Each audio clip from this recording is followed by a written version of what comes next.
Listen up or run for cover. Dropping knowledge from the people who have it to the people who need it. The real Brad Lee is dropping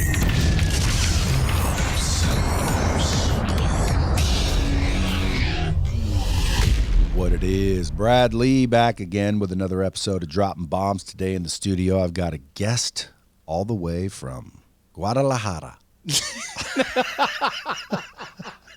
Where you come up with that? Or wherever. Miami, Miami. bro. Guadalajara. Hey, listen, if you guys don't know this dude, you're probably living under a rock. Rocky Zapata is rocking the country, teaching leadership from all different angles to corporations, Fortune 500 companies, sought-after expert in the leadership game, especially in almost Latino leadership, which I find intriguing, and I'll tell you why. Because there's a lot of companies here in the United States that don't necessarily know the Latino culture. So they need to know how to lead and motivate and get the most from Latino employees. Would you agree? Yeah, most definite. I mean, tell you the truth, Brad, being from Miami and being that, Miami is probably considered. Where you from? Where's your family from originally? Well, we're from Nicaragua. Oh, yeah, Nicaragua. Nicaragua, not Guadalajara. Yeah, I just knew it was a something, a Guadalajara. Guadalajara, something like that.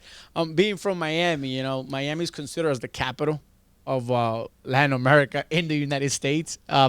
So I started with a environmental health business over in Miami 10 years ago. And you know what? I blew up. I grew because of the same thing, the Latino culture. And most of my clients, 90% of them, have Latino employees. Yeah. So it was a huge hit for me with that. Just like you say, a lot of people because a gringo can't come in and give them that kind of insight. Give them that kind of Spanish, right? Well, you don't know. Like my grandmother's pure Spanish. When we were little, she told my dad to quit talking in Spanish to us. Otherwise, I'd be fluent. And I'll tell you right now, I'd be double badass. Double powerful. Oh, dude, I'm so angry about that. But anyway, whatever. That's why I'm taking Duolingo. But anyway, at the end of the day, the Latino culture, is deep. And just because you know how to lead people, if you don't understand their culture and their familial backgrounds and what, especially if they immigrated here. Yeah. But because like when I was selling cars, if a Latino family came in, they want a Latino salesman. They do. It's like, why? And then I got to know a bunch of them. They're like, we don't trust you gringos. So if you got a whole bunch of Latino employees and you're walking around there and you're freaking, Jimmy Gringo, and you think you're leading them and technically you're not. Not to mention, I mean, you're probably not leading anybody else, Latino or otherwise, because a lot of leadership is missing in companies. It is. Because what you find in companies these days, Brad, is a bunch of managers, bunch of bosses, people just, trying to tell people what to do. And most of the time, people obey these managers or bosses because they have the power. I always tell people, that person that brings that weekly paycheck on Friday, he holds the power. He's not necessarily a leader. People don't listen to him or follow him because he inspires or influences them to be better. Just the simple fact that they know, hey, if this guy doesn't like me, I'm getting fired. It is what it is. I got to listen to him. So you find that a lot in corporations where you have a lot of managers and a lot of bosses where, they're not really leading their people. I actually had one of the CEOs I mentor. He came to me and says, hey, Rocky, I want to change the culture in my company. He says, what do I have to do first to change this culture? And I said, the first thing you got to do is you have to develop a leadership culture. You got to make sure people understand that this company is geared towards making people better and making sure you are committed to their growth. One of the managers was actually standing by me and he says, well, why are we going to train people? How about if they leave after we train them? And I tell them, how about if they don't leave? What happens then? You got a bunch of untrained people because they never left, And so now you got a company, trying to scramble and trying to find real leadership within the company. And it definitely will stop, people from growing. So it's needed huge, where people are actually being more leaders, more influencing people, trying to grow people rather than, being bossy with people and telling them just what to do without really, getting that feedback from people. So how did you start with all this? Didn't you where'd you grow up? I grew up actually. It's funny because I grew up in the middle of a civil war in Nicaragua, in Managua. So after the 1979 coup of the government of Anastasio Somoza, when the extreme left wing Sandinistas took over in '79, Nicaragua found themselves in the 80s. I mean, in huge poverty, in the middle of a civil unrest war, people dying. I mean, I remember it was probably 40 straight days of just bullets, right, outside the house. And you had dead people, just outside your home, just after days, just thinking. I mean, I was really small back then, this is stories I kind of remember my mom tells me. But as I grew up in that system, it was probably the perfect time, to adapt to a culture geared towards hiding people's dream. So the big leadership influence in my life was my mother, Marta. During that time of civil unrest in Nicaragua, it was the perfect time to not develop a belief system that was really going to gear me to become the leader I was created to be. And I remember my mom telling me, listen, son, poverty is high. Sometimes all we had to eat was tortilla and salt. I don't know if you know the tortilla, when you go to Taco Bell, but that's not really Mexican food. You have a tortilla. So I remember one time all we had was a tortilla, salt, and water, right? And not the boss water here, right? It was literally tap water. They remember like Clorox, what we were drinking. And I remember my mom telling me, listen, son, this is temporary, okay? I don't want you to create a belief system in you that you are going to believe that you are not better than the current situation that's going on here in the country. And that actually, it moved me, to become a leader and try to, develop people to become better, because the way my mom managed the situation in the 80s with the unrest civil war, it really created me to the leader I am today. And it really, it changed my mindset in the reality where, what we were speaking on earlier, it's all about what you believe. It's all about how you think, your mindset. It's all about what you want to perceive in life. I have a lot of people tell me, hey, Rocky, how can I achieve this? How can I achieve that? But I don't have the finances. I don't have the resources. I don't have the friends, or I don't have the connections. I tell people, listen, you can lack finances, you can lack resources, you can lack friends, you can lack connections, you can lack anything you want. One thing you cannot lack is your belief system. Because if you don't believe in yourself, guess what? No one else is going to believe in you. Yep. So, that was huge. You want a saying? I'll give you a saying. You can wrap that up next time with this saying. Okay, it doesn't matter who says you can't, as long as it's not you. As long as it's not you, right? And it's the funny thing, because when you drive and you discover your leadership purpose, you're always going to have that, one friend, that one family member, that one coworker, or as we call it, that one hater or multiple haters, where they never have a vision of their own, but somehow they manage to criticize everyone with a vision. It's like, you try to grow, you try to do something, and all they can say is, hey, how to tell you that you're not going to make it. That you lack certain things. And at the end of the day, as long as you don't lack and you believe in yourself and you're going to get there, and there's a process, and it's a long process, it's a long road, but you're willing to pay the price to get there, that's all that really matters at the end of the day, believing in yourself. So was your mom real supportive growing up?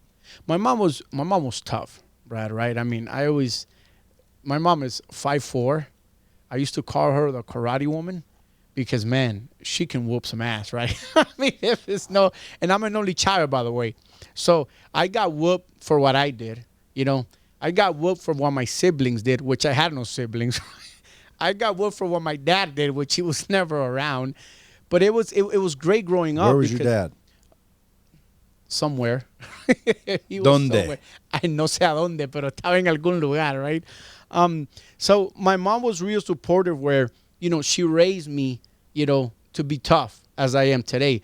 One of the big things my mom always told me growing up, Brad, was, hey, 0 drugs, 0 alcohol, right? 0 nicotine. I mean, just 0 everything. Go to school, grow, start your business, belief system is all about you. It's all about you. And I mean, every day was the same, right? I mean, every day was the same rhetoric from my mom. It was literally. So I grew up like that. So I grew up, and today, I mean, I don't drink alcohol or any of that. Not because I'm a good Christian, but because of my mom, right? I was more afraid of my mom than I was afraid of the devil, right? It was pretty much, I didn't want my mom catch me doing anything she didn't want me to do at the time, because I'd rather go to hell before going home and getting my ass whooped by my mom. So it came. Would she whoop your ass? Oh, man. Ain't no joke. Like with a belt? Anything that was in her hand. I mean, one time I got whooped because, she was holding what we call la chancleta, which is just a sandal, but in Spanish, la chancleta.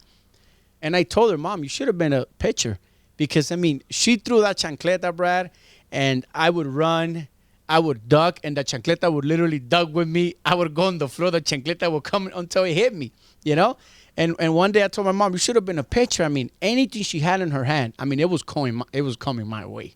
I mean, no ifs or buts. And, it was great being raised like that, Brad. At the moment, I hated it, tell you the truth, because I was like, man, my mom is so tough on me. She's so tough. I mean, she's a sergeant, it's so tough. But now growing up, it paid off. It literally paid off, the way my mom raised me. Back in, 2014, I gave her her own condo. It was a gift from me for her birthday. Last year for her, she's only 51, by the way. She's 52 now. Last year for her 51st birthday, I bought her, the car of her dreams. She wanted a Lexus NX. So, and I'm a very obedient son, aside from the finances. So she did a great job on me. Everything everything I have, everything I do, I owe it to her 100%. And growing up, she was so tough. I hated it. And today I thank her, because if it wasn't for my mom, I would have never become the leader I am today. Isn't that nice? It's huge, And I always hear people and say, well, Rocky, I'm not a leader. People tell me, Rocky, I'm not a leader. Because when you think leadership, a lot of people think leadership and they lack, the understanding where a leader doesn't mean you're influencing just the masses. Leader doesn't mean you put one person in a stadium to talk to thousands. A leader doesn't mean, the president of a country. It's just not just that. I mean, if you have a son, if you have a daughter, if you have a family, you're a leader. You're leading these people. And my mom, she was a, humble waitress. That's what she did to put, a plate of food on the table, a roof over my head. We lived in a real small room. I mean, literally small room. It was like one bed, one kitchen, one bathroom, like 200 square feet, right? We were so tight. And, my mom would have, my mom was not necessarily leading the masses, but she was leading me. She was a leader because she had a son she needed to raise, and at the end of the day, there's a lot of single moms out there, and even though they try to be dads at the same time, listen, moms cannot be dads, right? Take it from me, which I grew up with a mom solely, and my mom tried to be a dad most of the time, but a dad is a dad, a mom is a mom. You talk to your dad still or no? Well, actually, we did. He passed away last year. Afterwards, once I grew up, we did create kind of a sort of a relationship, and I went to visit him a couple times back home. Did you say, dude, what the fuck happened to you?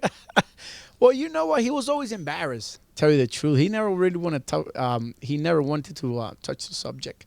It was like. Did you ever say it though? Because like if this happened to me and I found my dad after years, I wouldn't necessarily be mad. I can understand why people are mad, but then again, you don't understand what they went through. Yeah. Right. So like you never know anybody's circumstances, but I've always fancied myself being able to put myself in other people's shoes. So if I found out my parents just said, hey, your real dad's this person.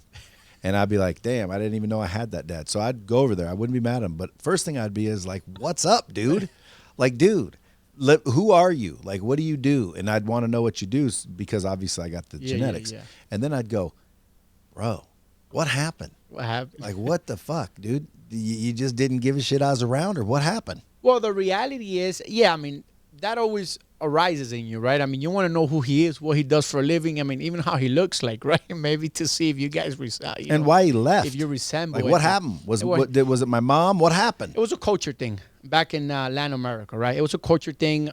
Was he a playboy? Well, I guess he was a playboy, right? But we grew up in the Orlando, America. I guess I'm gonna have to ask your mom. Your mom will have the answer. My mom having the answer. Have you asked her about it? Well, we're open about it, you know. I mean, she's cool with it, you know. I mean, Cool with what? I'm saying, have you asked her? Whatever happened to Pops? Oh no, I got them together afterwards. You know, we went back. Yeah, we went back home. I mean, not together, but you know, hanging out and going to dinner with me. You know. That's leadership. Yeah, I got them together. I got them to just, hey guys, make peace. It's been 20 years. You know, call it a day. So do you not know the story, or you just don't want to talk about it on Dropping Business? No, he left. I don't. What you for? know, Nicaragua or Latin America as a whole, they used to drive that machismo culture. You know, I'm the man and I can have 20 women and women have to stay. It was more that machismo culture. You know what I mean? Where I do what I want. I come as I please and I leave as I please and no one can tell me anything. Yeah. So it was the result of that machismo culture within the country, you know, So within the culture, the Latino culture as a whole. Right. So, well, then, number one, thank God you had your mom who was tough. Oh, yeah, she was tough. And so you grew up basically in a tough, disciplined household, but good information. No drugs, no alcohol, no nothing. Zero. And then when did you get to the United States? Well, we when I was 9 years old, my mom said, "Hey, listen." At that point, she says, "You know, we have no future here. You know, the country, Nicaragua, as you know, is the second poorest country in the Western Hemisphere behind Haiti. We have the lowest GDP growth still, as today, speaking today. We have the lowest GDP growth. We have the lowest literacy rate in Latin America. I mean, it's just bad out there. It's being driven by the extreme left, right? Any beautiful beaches? Yeah, so we have San Juan, right, where you get a lot of American surfers go to San Juan. So, yeah, beautiful beaches. You have San Juan. I mean, vacation is beautiful in Nicaragua. It's just living that becomes tough. If you're not part of that 2% of the government or allied of the government, you know, you're pretty much, if you're left with the other 98%, you know, you're done. You know, there's literally, you know, the opportunities that exist, you know, in the best country in the world, which is the United States of America, don't exist nowhere else. There we go. That's right. It is, you know, because sometimes, you know, Brad, I hear people complain about the U.S. And listen, I'll admit, you know, we're not perfect, by all means. You know, no one is perfect. But, man, if you complain about this country, you certainly haven't gone anywhere in the world. You haven't visited anywhere or you haven't lived anywhere. By far, with all our imperfections, we are the best of the best in opportunities, in growth for everyone who actually wants to move forward. By far, no other, but there's no other country like the United States of America anywhere on this planet. I would agree. Yeah, there's no way out of it. You know, how can anyone not agree, you know, to such statement? So what age were you when you popped into the U.S.? I came to the U.S. when I was 9. Okay, so 9 years old, they stick you in school. They stick me in school. I grew up in South Beach, right? You know, South Beach, Miami. Well, did you speak English? I did not. So neither did anyone else. You know, it's funny. Now that you said that, I'll make a parentheses. When I came to the U.S., I remember it was my second day in school, Brad. You know, everyone was speaking English. I'm like, what's going on, you know? And the teacher said, I don't know what she was saying at the moment, you know? And all I did was, you know what? I'm just going to cheat, right? Because I don't even know what's going on. So the project was, you know, we had, you know, I was in 3rd grade. We were kids. I was 9. So we had like little boats, you know, paper boats. And we were supposed to draw our name, you know, with colors and stuff. She was speaking English. I didn't know what she was saying. So I just looked at, you know, my friend and I just started, you know, doing whatever he was doing, which is copying his own name, you know. I remember it was Darren too. And then when the teacher says, hey, why do we have 2 Darrens and not a Rocky? You know, I said, okay, I think there's something wrong over here.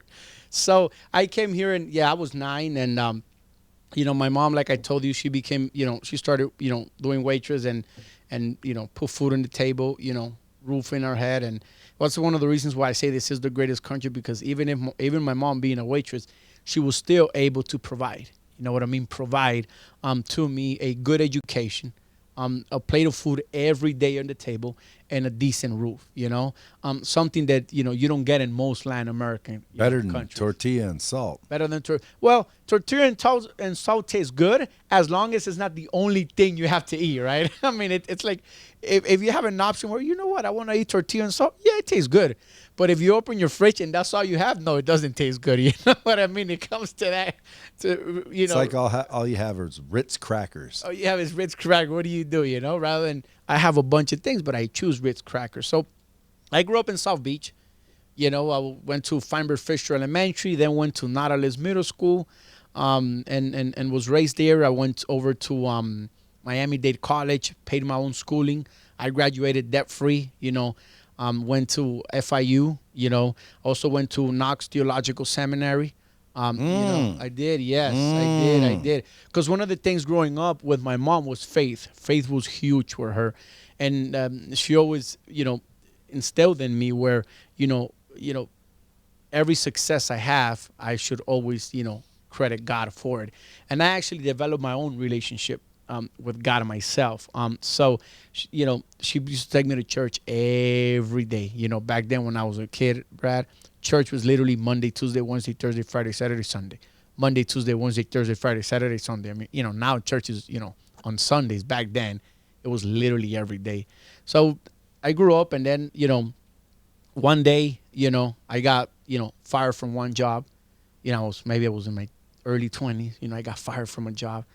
And How'd they fire you? Well, they fired me because the company changed, upper management. The original owner sold.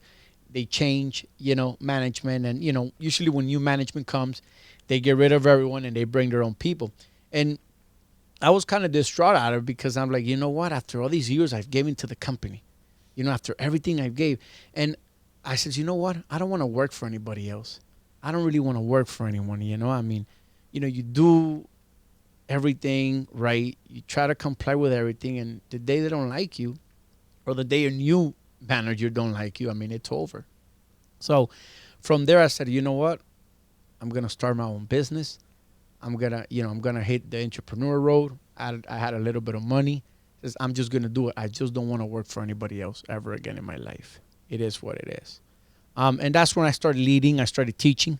Right, I started teaching a lot, and that's where the whole leadership grew, and I started changing people's life and making them better, right? And I started seeing that a lot of people were coming to me for advice and, how to grow themselves financially, how to grow themselves in leadership, how to become better people, because I think it's very important, the components where, when people lead, they need to learn how to lead in all areas of their lives. And that means family, that means finances, and that means career. You can't lack either or because your life is just not going to be sustainable at that point. If you can have a healthy family, but if your finances suck, at some point it's going to hinder the beautiful family you have, or vice versa, with the family and the career. So started teaching people how to succeed in each one of those, basic things of life, because it's funny. Most people do not know how to manage money, which is a huge downturn, right? I mean, you have people that maybe make $1,000 a week and they spend $1,100. How do you do that? How do you make $1,000 but spend $1,100? So started leading people, in that arena, changing people's belief system, make sure they understand they have to, believe in themselves, and they got to get ready to rock and roll with their family and stuff, And one of the big things with people is people need to understand that their past does not determine their future. And that's huge because we just spoke a moment ago about my father. I never had a father. I'm not going to lie to you. It hurt. It hurt a little bit, in life. But I was not going to allow that to send me back, I mean, I didn't have a father. It is what it is. When my daughter was born, I said, you know what? I'm going to be a father. I'm going to be what I never had in my life.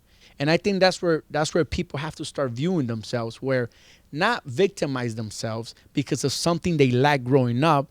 They try to be better at what they lacked. I lacked having a father. And I said to myself, you know what? I'm going to be the best father I could be, and I'm going to be there for my daughter. And mind you, Leilani, she's 8, very expensive, by the way. So, you have 2 daughters, 3? 6. Just daughters?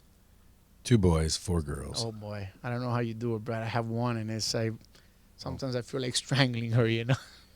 Well, I'll tell you, it takes practice. I'll tell you that. It does take a lot of practice, doesn't it? Oh, certainly. I need leadership training. You do for the daughters. For all of them. Well, all of them. now I have 2 new ones. They're little, 5 and 7. Oh, nice. The rest of them are older. So I've had 3 kind of shifts come through. Yeah, the first 2 when I was 17. Okay. The second 2 when I was about 22. And then the third set here since I was 41. No, 17, 51, 44. 44, okay. Oh, you're still going strong, Brad. Yeah. You're still going strong. I'm getting better at it. You're getting better at it. Practice is the key, right? I mean, to every success, practice. No, you just learn through experience. Like my first set of kids, I wanted to be friends with. Okay. That doesn't work. Second set of kids, I had to be the disciplinarian, but I wasn't home a lot. So that's not good either. Usually, in my opinion, the disciplinarian needs to be the one that's home, and then the one that's working gets to come home and be the nice one. Yeah, the nice one that everybody loves. But, I kind of, had to be a little of both there. And that's kind of sadly when we got, a little divorced family. But, that shit happens. It does. So I had to deal with that with them. But, I mean, they all 4 turned out good in spite of me. But the second or the last set, the set now, now I already know I'm not there to be their friend. I used to act like, who cares? Come to a movie with me. It's R-rated. They're learning worse than that in school. Now it's like, I don't want them on YouTube. I don't want them watching TikToks. No. I try to keep them sheltered. You have to. But again, I'm not the one at home all day with them. So that's really Mom's job. Mom's doing a great job. But I'm learning. But that's leadership. That is leadership, especially. And it's the most important leadership. It is. You know why, Brad? Because, I mean, I always tell people, listen, you could be successful in your business, in your career. You can influence thousands. But if you fail to influence your own children, your own family, which is the most important leadership any man, any woman will drive, it's an automatic loss. I mean, what do you do if you gain the world yet lose your family? It means nothing. Absolutely. Pay attention, nothing. folks. Pay attention. Absolutely nothing. So me, I dedicate, myself to Leilani a lot, my daughter. I mean, I pick her up from school. I drop her off from school. We do homework. I taught her to swim. I just taught her last week how to ride a bike. So I'm teaching her. I want to make sure, she understands that, luxury is great. Everything we have is great, but memories are even better, right? And one of the things, when I depart from this world, I want to make sure my daughter says, hey, my dad was always there, and I miss his advice now, right? I miss going to him and, hey, Dad, what do you think about this? Hey, Dad, what do you think about that? It's funny because last week, Leilani, they're growing up. She's 8, and sometimes I have to understand she's not so little anymore. And she comes to me and says, hey, Dad, I deleted my friend from my phone, her phone number. I says, why is that, Leilani?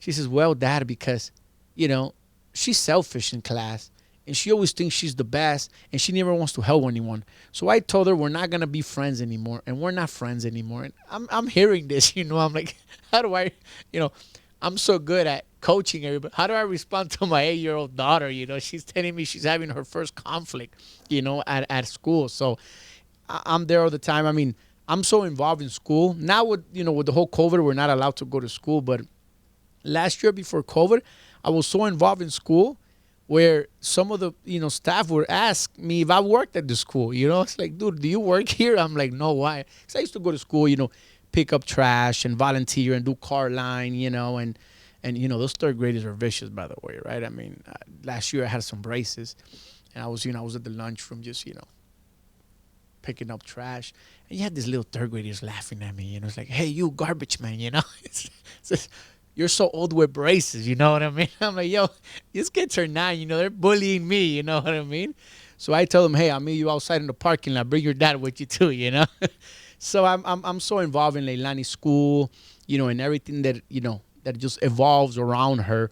Where I told myself, hey, I never had a father, but I'm gonna make sure I become the father I never had. Yep. Instead of victimizing myself, of what I went through, I'd rather overcome, right, and become that father that I never had. So it's been great with Leilani. I'm learning. I mean, it's the only one I'm gonna have, by the way.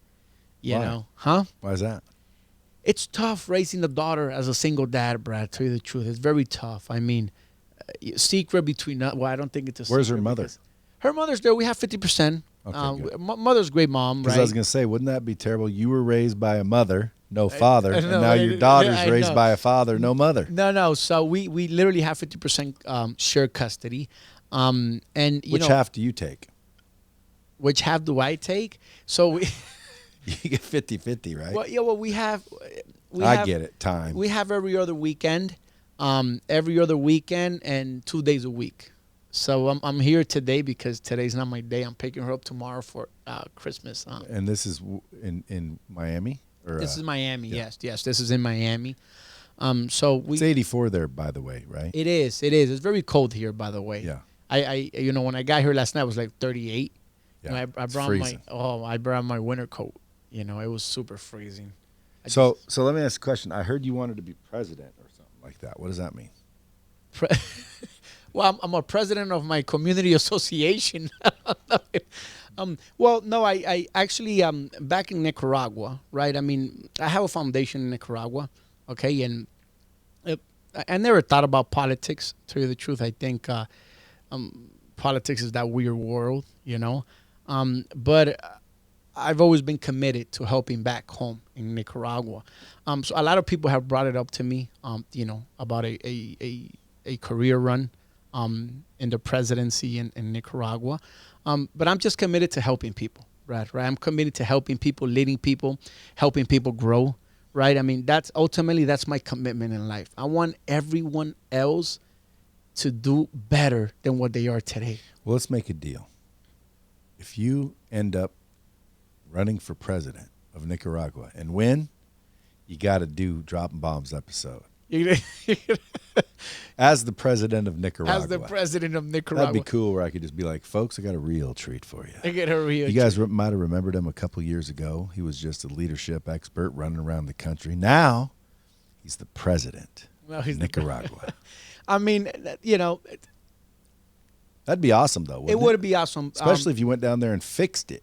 Well, believe it or not, I believe that under Iraqi Zapata leadership, if it was to ever occur, the number one reason in Nicaragua doesn't prosper, to tell you the truth, number one is ran in a left-wing Marxist dictatorship. And as everybody knows, the economy model of these people never works for anyone other than themselves, right? I mean, ultimately, it's like we become rich and everybody else becomes poor, right? Ultimately, my goal would be to deliver to Nicaraguans in that country, first off, freedom, which has been stolen from us, right? Second, the right of property. And third, making sure that we create the opportunities necessary for people to grow, for those who actually want to grow. Currently, there are no opportunities in the country, right? I mean, you can go and get a 4-year degree, become an attorney, and then what? I mean, there's no work anyways. What's the point of it, you know? And that's why I told you from the beginning where this country is the best in the world, because this country definitely provides opportunity for everyone. So I definitely think that our GDP growth in Nicaragua, it's literally under 2%. And, you know, and regular GDP growth is 2 to 3% annually, right? I mean, in any, you know, a good growth, right, in any economy. So definitely the opportunity presents itself would be great. My main goal, Brad, to tell you the truth, is just helping people and make sure they grow and make sure everyone is getting equal treatment and equal opportunities as they all deserve to live in this world. That sounds almost leftist. No, not at all. I'm just messing. That's what's governing Nicaragua now, left, right? The extreme left, by the way. Well, you know, I stay out of politics. I do too. I don't even know leftist, rightist, you know, right wing, alt right wing, all of that crap. I don't get it. Everyone's got their opinion, is all I say. They do. You know, but I do, you know, see sometimes where people are a little bit entitled. They're a little bit, you know, soft, and they're a little bit. I think the best word is entitled. Yeah. Like, and they always happen to be Democratic type leftist people. And I'm always thinking to myself, like, why don't you just work? Well, they should give everybody some food. It's like, that'd be nice. Like, Yeah, shit, I'll take the food, but guess what? Where's the line? Where's the line? I don't see the food. So why don't we just get up and go get our food? And then they're like, what? They should bring it to us. And I'm like, bring it to you. Should they cook it too? And feed it, spoon feed it to you as well? And then, well, this person has 7 kids. They should get more food because they have more kids. It's like, well, that person that had 7 kids probably, needs more food, but maybe she or he should work harder. Yeah. Right? And then it's like, oh, that's being mean. He can't help it if he had 7 kids. And that's where I start to, I don't know whose side that is that says, no, that's bullshit, guys. Yeah, that's like, that dude, Victor, listen, bro. exactly. Like, dude, you're responsible for yourself. You are. Now, you can lead and influence others, but lead them to understand no one's coming to save you. No. Nobody's coming with your food. And by the way, if you have people handing you food, good for you. I'm not against freebies. Like, shit, dude, give me food. But I'm not going to sit there and wait for it and then demand it and then expect it and then complain because nobody's doing it. Right. I'm going to go find some food. Now, what's that? You know what, Brad? That's an opportunity.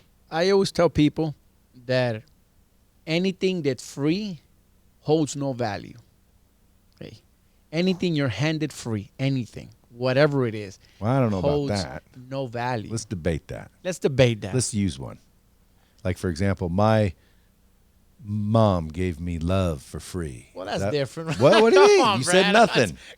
My mom gave me love too. I mean, Yeah, but you said nothing. We're talking about Nothing entitlement. for free is worth anything. I disagree. Well, we're talking about entitlement, Oh, okay. right? We're staying in the area of entitlement. Let me ask you this question.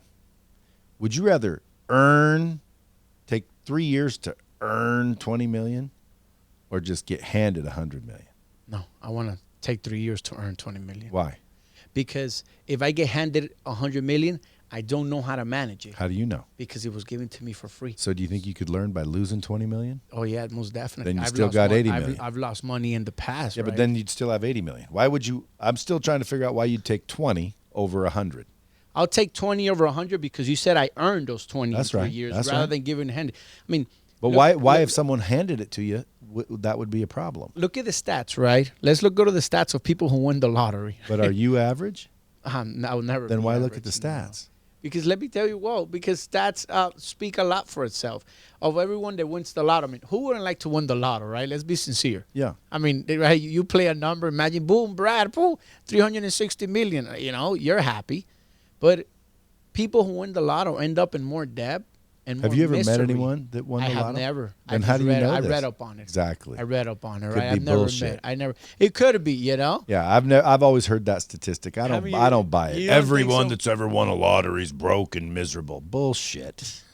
No way.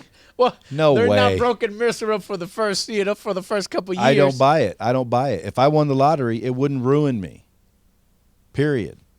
Would it ruin you? You know why it wouldn't ruin you, Brad? So that means nobody No. that's learned anything's ever No. won the lottery, which Well- means the lottery's only been won by dipshits? No, but you know why it wouldn't ruin you? Why? Because you've learned already. You know how to manage money. You're a millionaire Which already. means It would what? not, it would not ruin you whatsoever. Okay, so that means that nobody that ever won the lottery ever had money. That I wouldn't be able to tell you. I don't know. I haven't just met anyone. find that statistic bullshit. haven't met anyone. But I get your point. So keep with your point because I kind of agree with it. Hey, if you get a bunch, you don't know what to do with it. But when it comes to 20 million, hard work, 3 years, you earned it, or 100 million, my advice to somebody would be take the 100 million. Take the 100 million right off the bat. Why? Because it's 80 million more than the 20 and it's instant. Now there's something of value with that. Now, if you are going to blow it just because it was handed to you, where you wouldn't have blown it if it was 20, well, you got 80 million to blow Right. before you're in the same situation with 20 million. And after you blew 80, guess what? You learn just as much by blowing 80 million than you did earning 20 million. Now, what's the real statistic here? What's the reality, right? What can really come true? that you earn 20 in 3 years, or that someone hands it to you for free, right? That's a good point. What's the reality of it? The reality is you can probably earn it in 3 years, but if somebody come and hands you 100, that's just, I mean, good point. You're the first person ever to make a good point on my question, so I'm gonna give you a bomb on that. Yeah, because you ain't lying. It's much it's much less likely. If you meet that guy, you throw him my way. You know what I mean? But it's completely less likely for somebody It's to almost hand impossible. It to you. No one's gonna hand you shit. Especially not 100 million. But you easily could go to 20 million in 3 years. Oh, definitely. And when someone says no, someone listen to that right now. They're gonna say, nah, that's why you're not going to. Yeah. Because you don't think it's possible. They don't believe in themselves. And you know what, Brad? Believing in yourself. I always tell people, believing in yourself is so key. It's out of this world. It's like you have a lot of people where, 2020 is finishing. We're getting ready for a new year, 2021. And you have people who had 2020, year goals, A lot of people, I want to be fit this year, right? I think that's everybody's goal. That's the famous goal. This year I'm going to be fit. Some people, I want to buy a home this year, or, if I already own a home, I want to pay off the mortgage and be debt free. You have some people say, I'm going to save some money, I'm going to pay off some student loans, whatever the case is, whatever your goals is. At the end of the day, you find yourself at the end of another year without the goals actually being accomplished. And yet, if we go to the reality, how many years, right? How many years have passed of setting the same exact goals year after year and just never accomplishing those goals? The reality is most people don't believe in themselves. Most people don't even believe they can actually achieve such a things. They set themselves some goals that they don't even believe they can achieve. And sometimes people don't even tell anyone their goals. You know why? Because they're scared, because they know they're not going to achieve them, and they don't want to tell anyone, so then they don't look bad once they don't achieve them. It's called, that fear in people. I always tell people, listen, hold your dreams accountable.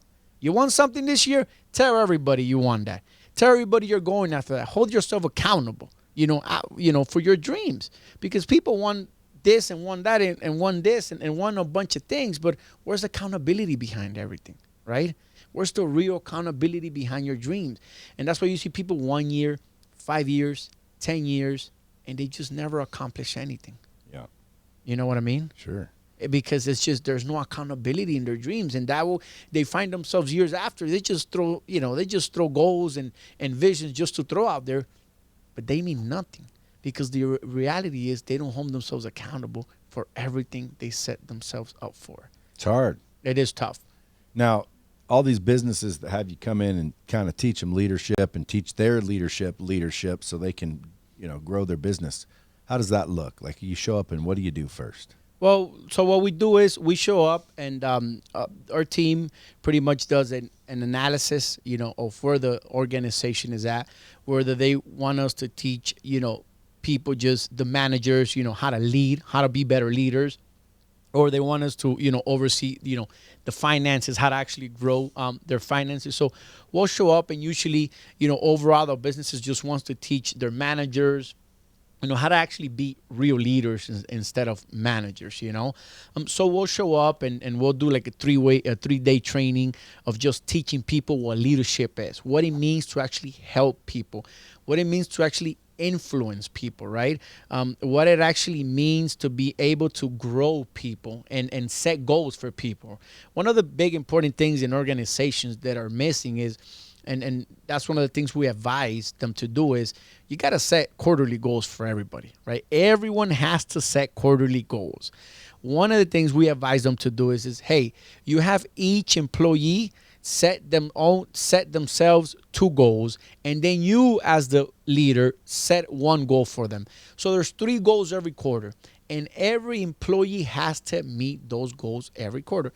Obviously, right, they become realistic goals, right? I mean, they have to, fall under, an arena of just the real of goals. So after those 3 quarters, you see what they've accomplished, what they've met, and then you slowly, gradually start advancing those goals. And that's why you get people motivated, right? Motivated and growing in the company, because people actually have goals they know they need to meet, and they want to grow.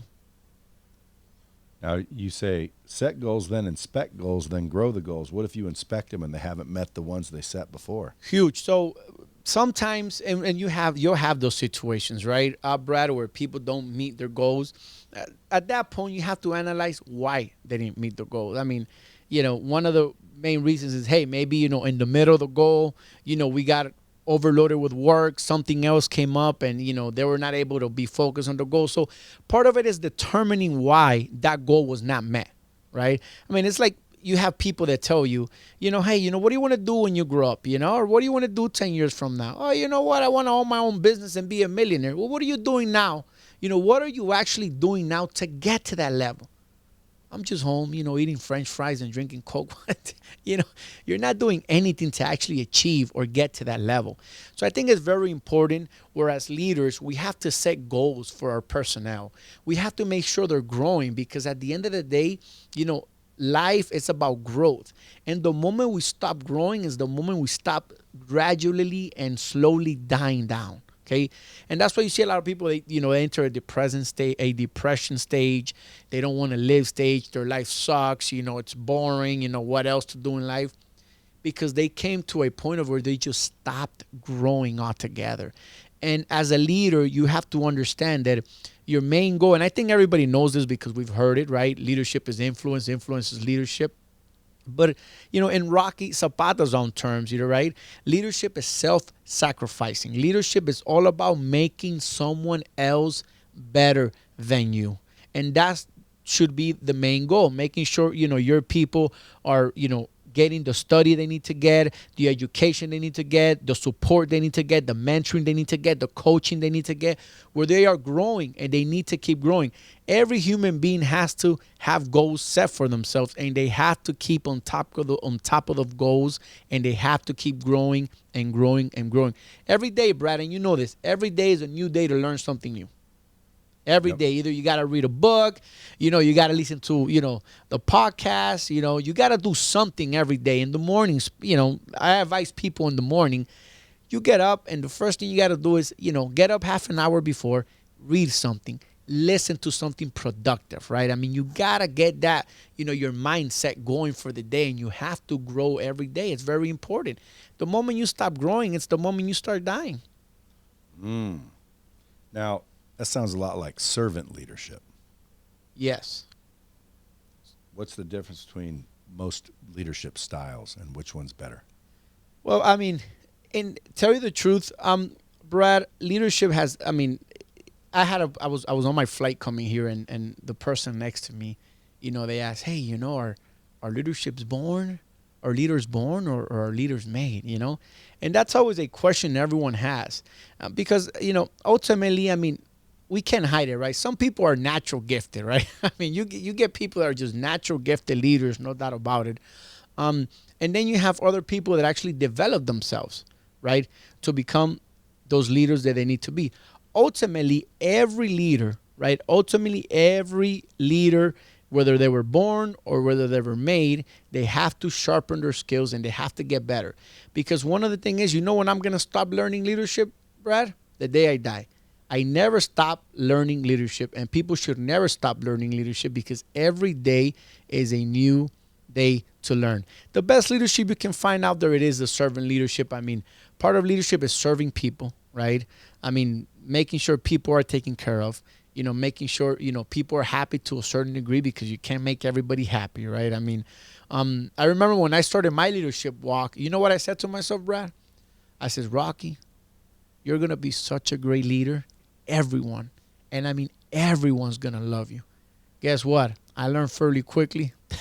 That's just not true, right? I mean, not everyone's gonna love you. It's just, no it's or but. It's just not reality, right? I mean, you're not gonna be loved by everyone, So leadership is all about serving people and making sure people are definitely taken care of. And I'm picturing little Rocky at 9 years old running through school, then obviously graduating. Did you go to college? I did. FIU. Went to FIU. You graduated there. Young Rocky, where were you? It's funny because young Rocky, I was not that great of a student, so young Rocky, I always wanted to be. It's funny because I, as a young Rocky. How long ago was that? 2 years ago. No, I'm only 36, Brad. Okay, so when I say young Rocky, I'm talking about 16, 17. 16, 17. So 16, 17 Rocky. It's No, years ago. Like 20, 25-year-old Rocky. 25-year-old Rocky. Where was I? I was actually a safety manager for an organization. And That's the one you got fired in? yeah, and I was leading people. Right. I was. Did you realize it though? Realize what? When you were doing it, did you realize you were leading people? Yes, most definitely. So I realized I was leading people way before that because my mom used to take me to church, and I used to serve in the youth, in the youth ministry. So I used to help kids, and we used to do like camp, ministry camp, and some kids didn't have money to go to camp. I used to help them raise the money. Some people, some kids needed some mentoring. What do I do? What do I go to school? What do I study?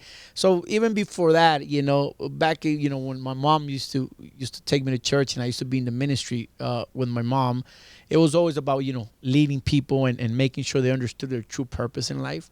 So back then I understood that leadership is where it's at, right? I mean, people always need someone to lead them. We need someone to lead us, right? I mean, as leaders, we also need mentors, right? We can't be the lone wolf out there. So, I have my mentors as well, right? They mentor me and they lead me to where I need to go. So young Rocky definitely understood that, I needed to lead people and I wanted to get people, to where they needed to be. So the time you got fired, is that after the safety job? Yes. And that's when you said, screw it, I'm not working for people? Yeah, I'm not working for anyone anymore. And so that's where I'm curious to pick it up. Okay. You're out of a job. You make it sound like, fine, I won't work for people. But now you're out of a job. How did you start, like, getting your own work and drumming up your own business and, like, generating money? So one of the first things I did was when I was a safety manager for the organization, I met a lot of people. Right, I met a lot of CEOs. So the first thing I did, I picked up the phone, and I started calling all of them. Right, I said, "Hey, listen, I'm gonna open up my own safety firm. If you need my services, make sure you call me."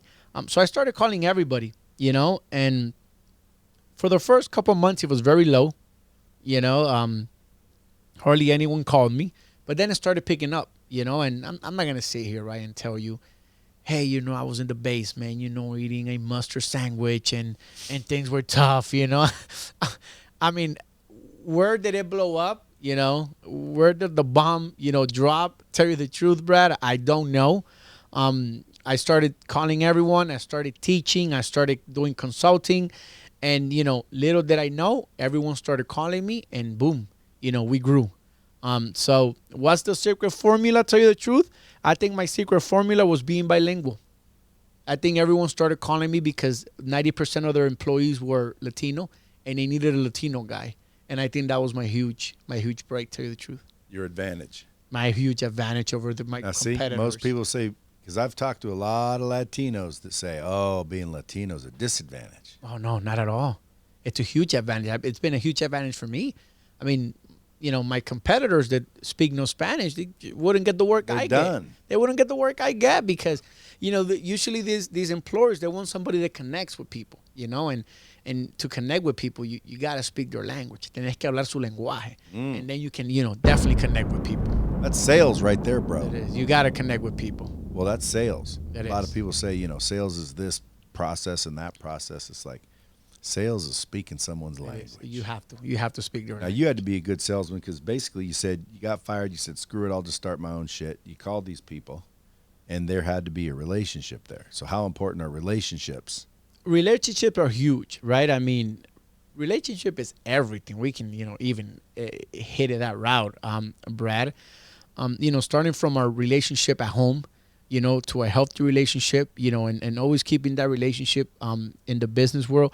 One of the things I always advise people in the business world is, once that relationship breaks, don't take it too hard, right? I mean, don't cry about it. Don't try to be vindictive with it. Once a relationship breaks, go about it the good way.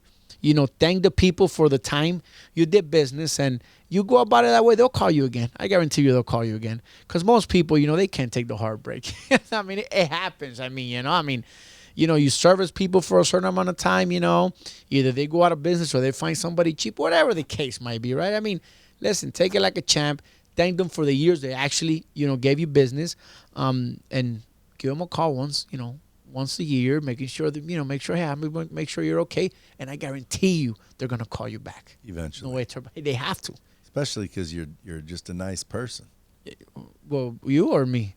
Well, a person the that follows salesperson. up. Yeah, and yeah, does yeah. that. It is. I'm gonna follow you up, even though you canceled. Even though you cancel on me, right? Take it like a champ. Take it like a champ, So if I'm out there, I'm a young entrepreneur. I've got maybe 10, 20 people. What's one thing you can tell us to look at or implement in order to start to begin to build that foundation, that culture that everybody's missing? What's one thing every entrepreneur with 10, 20 employees ought to take a look at?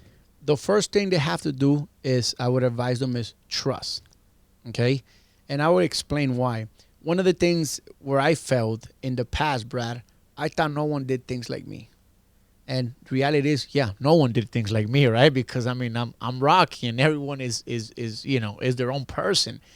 And I felt where I just feel like no one was doing things like Rocky would do it. And I feel like, you're not doing it right. You're not doing it this way. And I've had to learn, to just trust people and trust the process. Yeah, they're not going to do it like me, right? They're going to do it differently. They're going to do it their way. My job as their leader is making sure they have the proper tools to work, make sure they have, the proper equipment, to go out there and execute. And at the end of the day, you got to trust your people, because if you don't trust them, you're just, you're just going to be running, crazy by yourself, pulling your hair, and when you do everything on your own, you're definitely never going to grow. Yeah, but what if I'm going to hire somebody and just trust them with my multi-million-dollar business? Well, no, obviously everything is a process, right? Everything's COVID-19, yeah. COVID 2020 now. I keep saying that in every episode. Every episode. Well, we have the vaccine now, so yeah. You're going to get it? No, not me. No. Yeah, me either. Are you? You're not going to get thanks it? No. Anyway. Yeah. No, well, dude. There's a 99% survival rate, and the vaccine's only 95. I'll take the organic. Well, did you see route. that? Clinton and Obama and Bush, all three says, "Hey, we're gonna take the vaccine in public. Everybody, everybody be safe." Yeah. So no, I'm not gonna take it. By the way. Yeah. But no, you gotta trust your people. Obviously, you're part of leading these people is they gotta feel you trust them, Brad. Right? They have to feel a certain level of trust. Obviously, you always have to oversee them. You have to give them some autonomy. You have to give them something, right? They gotta feel, like, hey, Brad, the boss, he trusts me. He knows I'm looking out for his best interest and the business's best interest. And at the end of the day, you set some goals, and the first quarter, the first three months, you'll know where they're at. You'll know where they've taken your business. Where it has grown. What are the results? What are the conclusions of that trust? And then you can take and move forward from that. At the end of the day, I always recommend everybody to do quarterly, reviews for everyone, making sure, Let's walk through a quarterly review. A quarterly review. So let's pretend I'm your employee and you're going to do a quarterly review on me. Well, I have a sheet I didn't bring. Right. Well, first off, I will send you a sheet via email, and I'll make sure so there's 20 questions in the sheet. Can you help companies implement quarterly reviews? Yes, definitely. So we help companies. You know what I did? I'll let you finish that. But what I did is, because I need your training on this. So I'm like, yeah, let's be like a real company and let's do quarterly reviews. So every quarter I'd say, okay, what's up? How you doing? There you go. Good. I'd go, so tell me what you've done over the last quarter. How you feel you've done? They're like, good. I go, okay, good. And then I'm supposed to give them a raise, supposedly. And then I'm like, so why would I give you more money? And they're like, because I've been here a while. You ever get that? I blew my quarterly reviews. Well, you get that all the time. It was like quarterly confrontations with me. I'm like, I was like, I didn't do it right, dude. It's like I accidentally built a team in spite of myself, because like I'd always tell people, like, what do you want a raise for, dude? Oh, I've been here a year. I'm like, dude, we don't give raises based on time. What happens in 20 years when I owe you like $1 million a month? Like, dude, like I can't give raises based on time. I got to give raises based on merit. So if like, hey, I hired you at, $20 an hour. You come back in a year. Hey, can I get a raise? I've been here a year. What else are you doing? Nothing. Are you better at what you're doing? Not really. And I go through all these things. I'm like, well, then why would I give you any more money? Well, I've been here a year. Yeah. But still, technically, if you want to look in the mirror and take responsibility, that's a leader's fault. That they're the same. It is the leader's fault. Like if you don't give a raise to somebody, technically, that's a bad mark on your report card. That's huge. Huh? Did I get my own bomb? Give your own bomb.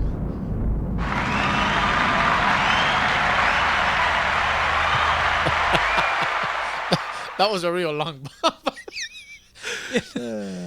One of the things I do with my guys, Brad, is I tell them, hey, every quarter, what class you like to take, right? I allowed them to find a class and look for a class that they would like to take, right? Obviously, the class has to be within the scope of work, right? I mean, I don't want them, take any.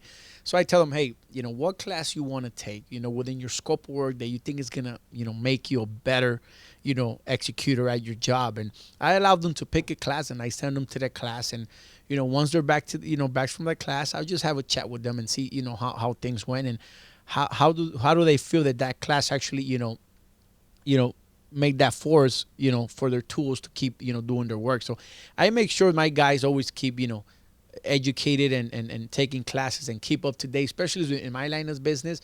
We have to keep up with codes and standards, and so I want to make sure they're up to date with everything, And, I like that. Always very important. Pick very a important. class. Pick a class that is going to help you grow. Because you know what? What if they say, I'm not interested in the class? That tells you something. Well, that tells you they're not interested in their growth, right? And unfortunately, as a leader, you can only build and help people that want to be built and helped, right? I mean, at the end of the day, there's people who just don't want to, they don't want to be built. They don't want to be helped. They don't want to grow. They're in that, we can say that staging area, right? Where they feel so comfortable with their life. They just don't want to go anywhere. So I think at that point you also gotta find some sort of motivation for them. Whether that motivation is money or whether that motivation is, one step up in the company or that motivation is, hey, you're gonna have more duties. So you gotta find some sort of a motivation for these people. And I mean that's should be part of right your hiring process. What are your goals? What do you want to come work for this company? Why do you want to leave the other company? I mean, why do you want to grow here? That should be part of the hiring process as well, right? I mean, you got to find these people they have to understand that when you come here, there's a culture of growth. There's a culture of growth, and they have to grow no ifs or buts. I mean, everything is evolved around the culture. It's like if you have a baby, right?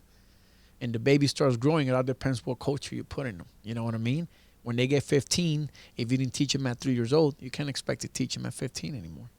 You didn't teach them at 3. It's like, or the kids that say, have you seen those the kids that say a bunch of bad words and the parents laugh? And, he's so cute, right? At 3 years old. Then when the kid is 15 and you tell them not to curse, because they're going to school. Well, you were laughing at him when he was 3. What do you expect now? He's 15. You think you're going to stop the kid from cursing at 15 in school because you were cheering him up, and worshiping him when he was doing it at 3?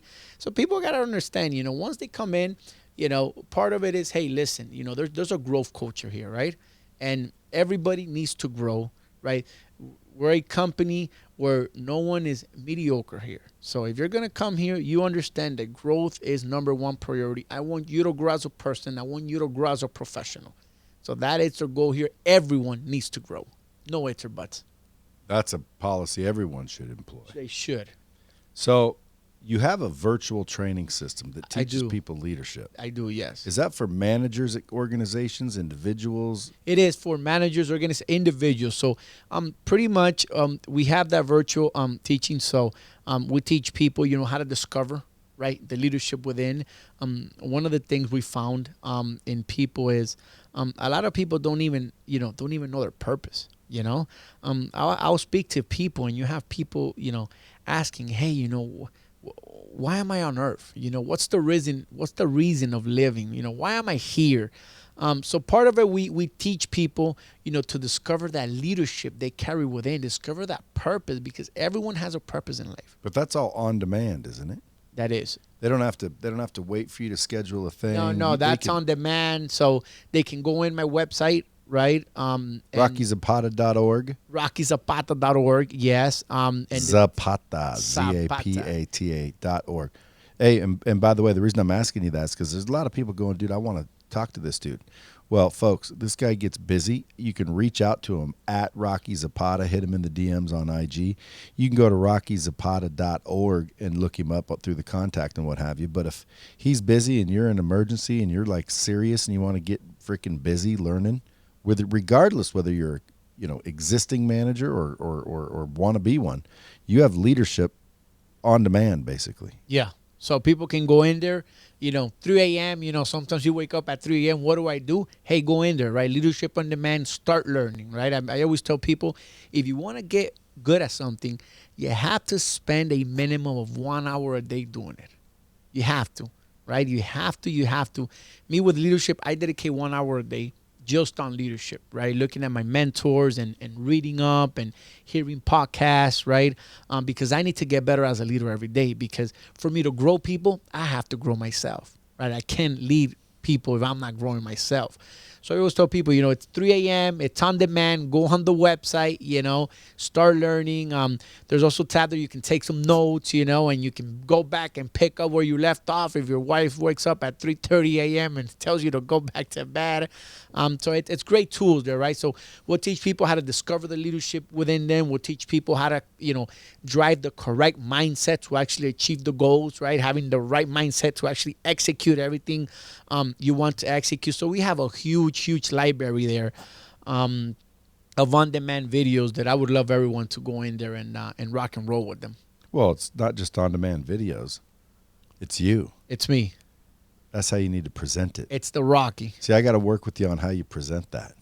See, you just said like you got videos. No, you got Rocky Zapata on staff 24/7. 100%. To pop up and work with your people on everything they need to know to become better leaders, which make a huge impact. It does. What kind of impact do you think if a company seriously took a good look at leadership and actually invested time to develop their team on how to be better leaders? What's the ROI on that?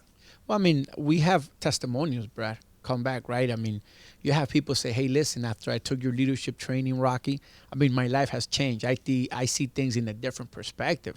I even have people tell me their financial status changed, right? I mean, you teach me how to better manage, how to better lead, my finances. So it's great because we have a tons of testimonials and people come back, on how Rocky Zapata has actually taught them, and guided them to become better leaders themselves and how to, lead in every areas of their life. Especially, many people are even having trouble from, just leading their own household. So it's great, it's great teachings, I'm there live, just rocking and rolling with people, and it's a one-on-one experience for everyone. Where are you going from here? What's next for Rocky Zapata? What's your goal? My goal? Yeah, let's tell everybody so you're accountable. That was the wrong question. So the Rocky Zapata goal, obviously, tell you the truth, my main goal is I want to help as much people as I can. I want to develop people. I want to grow people. I want to make sure people understand their purpose in life. I want to make sure people understand, okay, that there's always light at the end of the tunnel. Okay, and everyone, and I mean absolutely everyone, is made with a God-given purpose. So everyone out there, you have purpose. Okay, so I want to make sure that at the end of the day, that's my main goal: help as many people as I can. Folks, you heard it here on Dropping Bombs. Now let's hold him accountable. I'm going to have you back here in a little while. Let's see how many people you helped. I already know you're going to, though, because your leadership company is automatically helping people every time someone reaches out and you consult.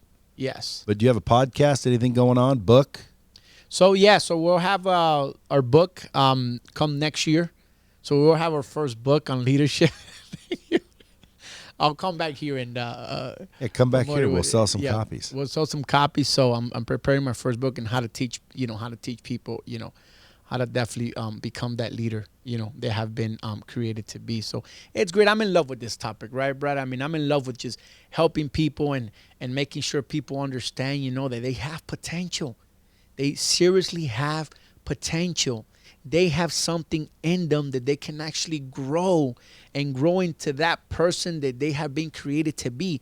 And I want everybody, and I wish, I could just grab everyone's brain, and just say, hey, listen, this is you. You have purpose, you have potential, you have, everything you need to have to be able to achieve every goal that you desire and you put yourself to. I mean, no ifs or buts. Everyone has it, right, Brad? That's true. Not everybody recognizes it. Not though. everybody, but that's where Rocky Zapata comes in, right? I help people recognize that in them, so they You better can actually recognize. achieve it. They better We're recognize. going to start calling you Recognize Rocky. Recognize Rocky. Folks, listen, do me a favor, share this out so we rise up through the ranks so more people hear the impact of dropping bombs, where we shoot the shit, discuss challenges, objections, and help people overcome theirs. Until next time, keep it real. Dropping bombs with the real Brad Lee. Subscribe now.